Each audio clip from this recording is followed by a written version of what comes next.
David Rosca, The Rock wants to be inside the men's elimination chamber. I didn't get that from that. There's no reason for The Rock to be in it because he can't be at Mania. And he doesn't need to be in it because he's The Rock and he can just get a title match. Right. He can pull a John Cena and just call his shot. For sure. You know. Yeah, and unfortunately that promo, the feedback I think Dave Meltzer got from somebody internally was The Rock turned more times in that promo than Big Show did his entire career. And that was a lot.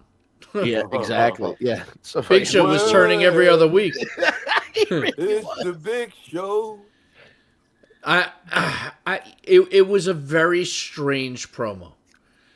It was so weird. You know, like he's thanking the crowd 1 minute and then telling them he's going to slap the syphilis off their face. Like, which was great, but weird.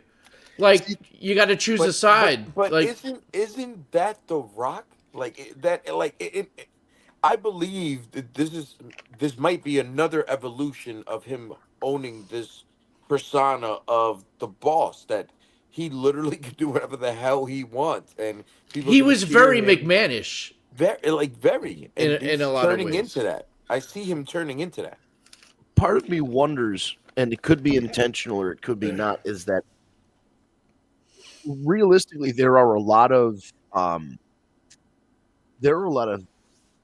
things in The Rock's life that he can be more sensitive to his public opinion now. Like when you're just a WWE guy, it doesn't matter if you turn heel or babyface or if the crowd likes you or doesn't like you or whatever.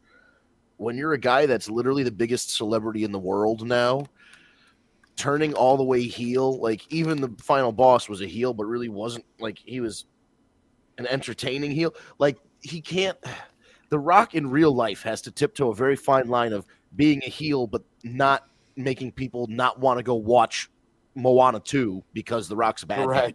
Like he's just got that. He's got that shit in his brain. He's like, well, they aren't going to buy my Terramana tequila and all this shit if I'm a bad guy. And like he has to be a babyface, but he needs to be a heel. So he's like, he's like doing both, which is The Rock for sure, because he could compliment you in one breath and insult you in the next.